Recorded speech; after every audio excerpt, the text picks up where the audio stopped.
Ferrari finished the Chinese Grand Prix with Leclerc in 5th and Hamilton in 6th. However, Charles stated that without the front wing damage, which he caused him to lose 30 load points, he could have fought for the victory. But is it really so? In today's video, we go to see all the race data, lap times, and I also give you my opinion on the matter. Before we start, please like, subscribe, and turn on notifications so you don't miss any new videos on the channel. Having said that, let's do a general analysis of the race and then go through it together. We saw Piastri's victory, 1-2 McLaren, which is also the 50th 1-2 double, the 50th double made by McLaren in the history of Formula 1. And among other things, at the end of the race, we saw a bit of the risk of Norris, who could lose with the second position due to the brake pedal that did not have that sensitivity on the brake to detach at the limit. He also risked losing the second position. We saw Russell's third position, so a Mercedes on the podium, which is a bit of an unexpected result, if we want, because they did not think, no one thought that Mercedes could keep that pace. 4th Verstappen, 5th Leclerc, and 6th Hamilton. The real brawl was between Verstappen and Leclerc. We saw it at the end where Verstappen recovered and then passed Leclerc, but it is a Verstappen who was a bit anonymous for the whole race, remained in 6th position, and then lit up at the end, going to recover, making good lap times towards the end of the race. Then we have 7th with 8th Antonelli, 9th Albon, and 10th Berman. I also want to highlight the 2 AS in the top 10 and then all the others. So let's talk a bit about the Ferrari race. The Ferrari could do something different in the race, in my opinion. Guys did the best they could do with that car. The real problem, from my point of view, was the setup of the single-seater that they changed after the sprint race. In fact, Hamilton did not get along well with the new setup of the single-seater, and this is evident. We saw the whole race, Hamilton being in difficulty.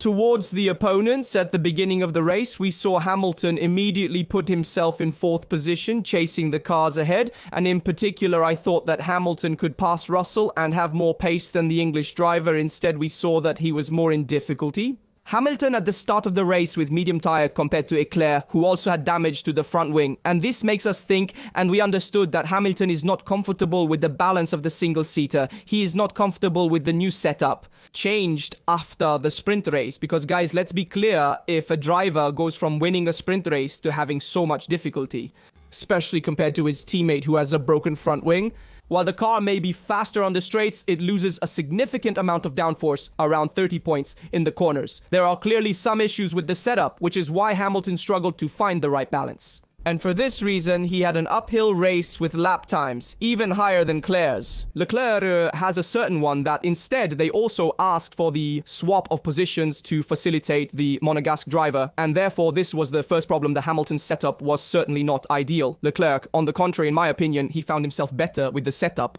compared to that of the sprint race. So on Leclerc, it worked. If we want, he was more competitive compared to yesterday, and this allowed him in fact to go there in front trying to fight with Russell. Then he didn't succeed. And in my opinion the real problem is not so much the fact of not being able to fight with Russell, but more because when you arrive in that area of dirty air behind the driver in front, then you struggle to manage the tires. Especially, it was at the beginning of the race with medium tire that there was so much graining on the front tires. And so Leclerc struggled a bit there. The swap of positions did come, but it came a bit late, perhaps, between the two Ferrari drivers, a sign that Hamilton will want to try to overtake Russell in some way, but that moment was crucial because it compromised, if you will, Leclerc's chances to try to catch up with Russell because he entered the drag reduction system zone. He couldn't attack him. He couldn't get close on the exit from turn 3. We saw that Leclerc was having a lot of difficulty there, and so he couldn't carry out the attack. But now I want to do a quick recap of the race. Let's look at the highlights, and then let's also look at the lap times so we can see all the details. So, as I told you, the start was a key moment because we saw the two Ferraris that started very well and immediately regained position on Verstappen, which was fundamental in my opinion because Max could have been a hindrance at the start of the race for the Ferraris. Instead, as soon as they passed him, we saw the contact between Hamilton and Leclerc at the start, with Leclerc rear-ending Hamilton. Hamilton was very lucky not to have a puncture, and Leclerc was also lucky, if you will, because the damage was not that great. Yes, it was significant damage, but it could have been even worse. We then saw, well, on lap 5, the retirement of Alonso, who unfortunately no longer had braking power, and then we also saw the retirement of Bortoleto on lap 6, where he went into the gravel. Let's move on and get to the damage suffered by Leclerc. Precisely 30 missing load points due to this damage on the front wing on the left side of the wing. And we saw, in fact, this also compromised the tire management, especially at the end of the race with hard tires. He struggled a lot in the management of the tires also because of this lack of load, because if you have a loss of load, maybe with less rubberized track, you try to make a bit of a difference. And above all, you also had medium tires that give a bit more grip. But when you have hard tires and the opponents have more grip in the middle of the curve, they can make a difference. And after we see it also with the lap times. So on lap 7 out of 56, this is the ranking. Norris is square, so 2 McLarens up front, but they weren't making a substantial difference on the others. That is, they weren't dominating. We're not talking about the dominance that was in Verstappen's time in the ground effect era. It's a dominance, however, calculated, if you will, and not as wide as in the past. Russell 3rd, Hamilton 4th, Leclerc 5th. So this even before the swap of positions in Ferrari. Let's move on where there was the swap of positions. Then we saw at lap 14 the first pit stop that arrived for Verstappen and for Hamilton, in this case, who immediately mounted Gomard. And here already there is who thought, damn it, can get to the end with Gomard, make only one stop, and something that was unpredictable before the start of the race. Pirelli itself said, no, you have to make 2 stops for C. Instead, we saw that many teams made a single stop because the tire degradation was less. But above all, another aspect that, in my opinion, went against Ferrari in some way. The fine-tuning in the sense, now let me explain, the teams have the ability to modify the setup before, during the FP1 and after the sprint race, as we also said earlier. And the fact that the setup can also be modified after the sprint race and therefore the closed park reopens means that the teams have the ability to modify the setup and see how to best manage the tire degradation. And this has allowed to reduce the degradation in today's Sunday for the race despite having more fuel load and therefore potentially a greater consumption of the tires. The teams had a setup that allowed to have less tire degradation and make a one-stop strategy instead of 2. If there had only been the closed park after the FP1, and then, as it was in the past on sprint race weekends, and after the closed park did not reopen, well, in that case, the teams would certainly have made a 2-stop strategy because the setup could not be modified, and they would have kept a slightly more aggressive setup in view of the qualifications as well, so also in view of the sprint race. So this has totally changed the weekend, and it went against Ferrari. It's another element, the setup change, and as we said after the sprint race is another element that went against Ferrari because it allowed the other teams to improve the setup, have a slightly more loaded car, which guaranteed more grip and at the same time managed the tires better. So this, when there is fine-tuning on normal weekends, Ferrari struggles more. You see, instead, as I had also told you on Wednesday, when there are weekends with the sprint in the first part of the weekend, Ferrari is really strong. And in fact, it also won the sprint race with Hamilton. So this is not a random element. The fine-tuning makes the difference in favor of the opponents and to the detriment of Ferrari. This obviously is an element that Ferrari must also improve in view of the next races. So let's move on. Then we see here the overtaking of Norris, who passed Russell on lap 18. Then we move on with the ranking on lap 20. Here it is with Piastri, Norris, Albon, who had not yet stopped, Russell, Hamilton, Leclerc, and so on, all the others. Verstappen was detached from those in front, going over 3 seconds behind Leclerc, with Hamilton still ahead of Leclerc. Now let's move on. Here it is. The swap of positions arrived then on lap 21. And here the swap of positions arrived a bit late. It could have been done earlier, but no one thought that Leclerc with the broken front wing could do better than Hamilton, but he was better off. Today, Leclerc was more comfortable with the setup than Hamilton. Despite Hamilton's advantage in setup during the sprint race, Leclerc performed better in this instance. It's certainly difficult for a 7-time world champion to swap positions when you know that your teammate has a damaged front wing, but Hamilton was also a team player. A driver could have a max vest up and would never maybe swap positions. Having said that, let's then see the battle. For the third position between Leclerc and Russell, where, in my opinion, Leclerc tried to search to overtake the English driver, but it was really a race about managing the tires, and anything risky you did on the track did not pay off. That is, even spending a lot of time under, let's say, in the dirty area of the opponent went against the tire wear, and therefore it was damaging you.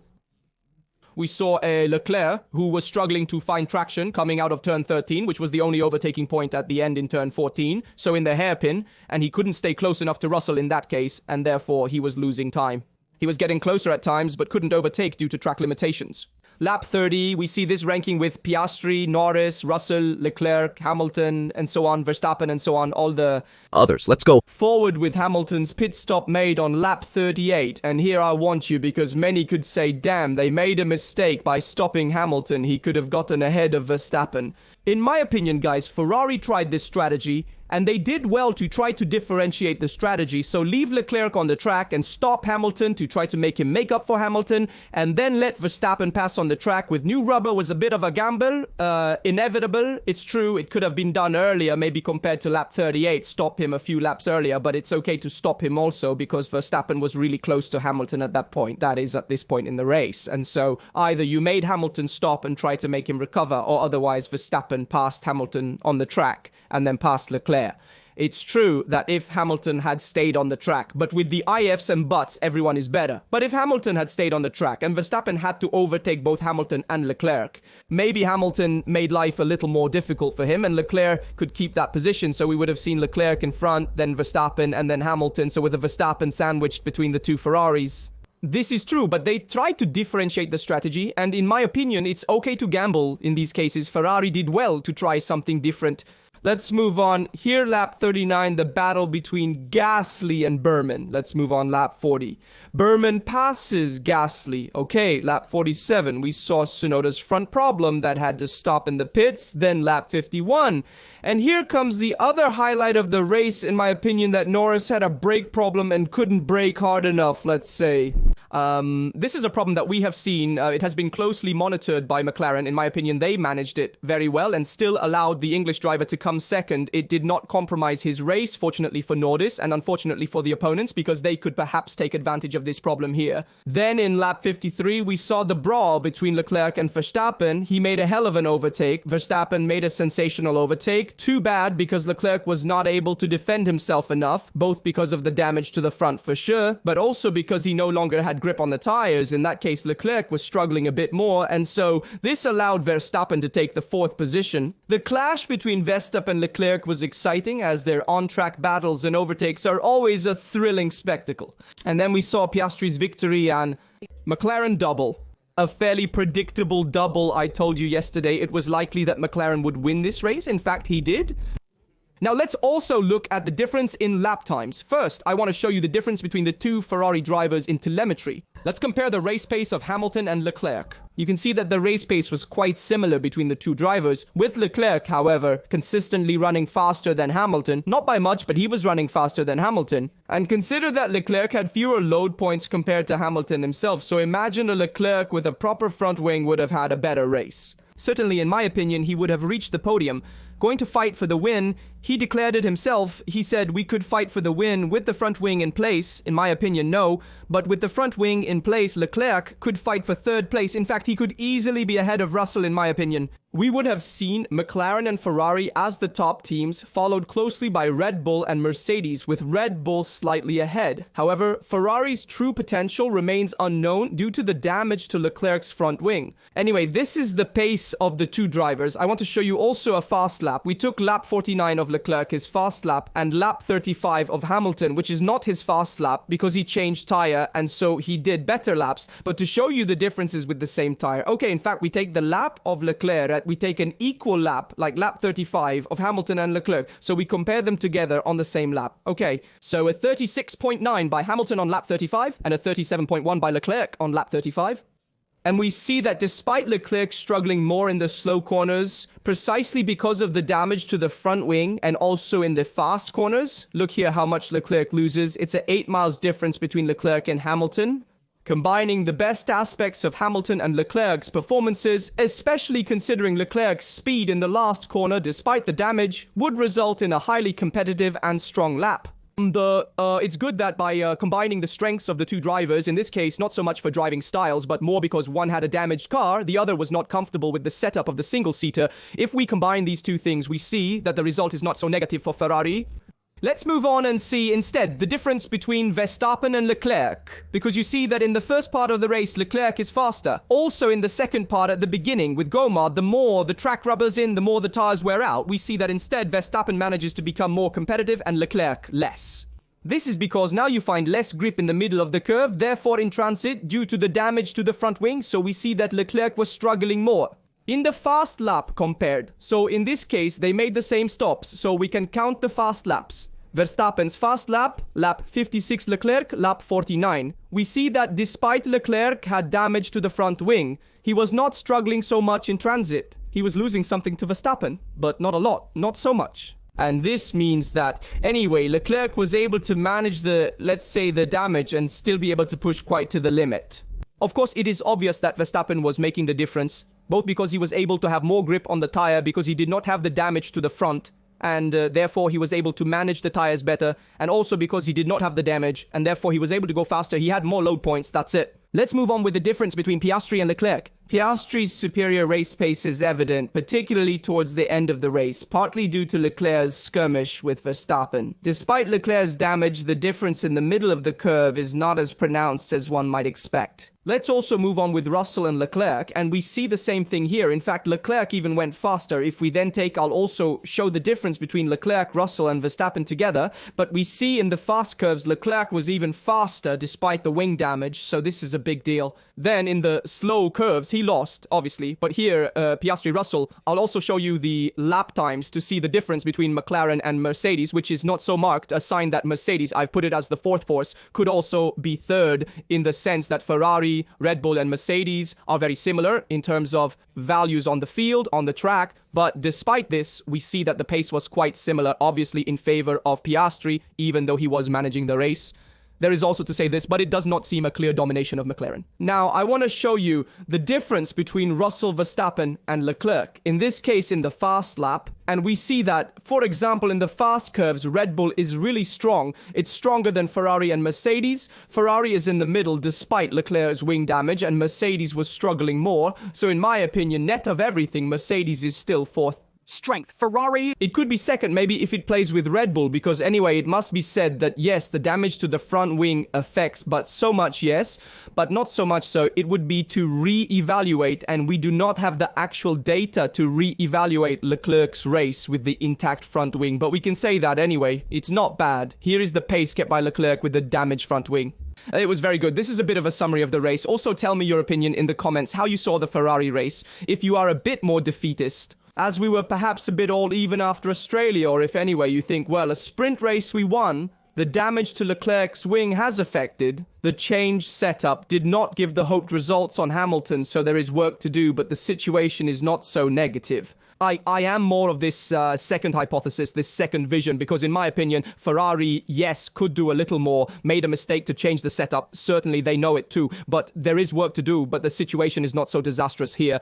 In fact, Ferrari, in my opinion, is in the fight there in front. McLaren seems superior at this moment, but it plays with Red Bull and Mercedes. Also tell me your opinion in the comments. I am curious to read and respond to everyone. Please like, subscribe, and turn on notifications to catch all our videos. Check out our other related content too. Here from Rastaduto, we'll see you in the next video.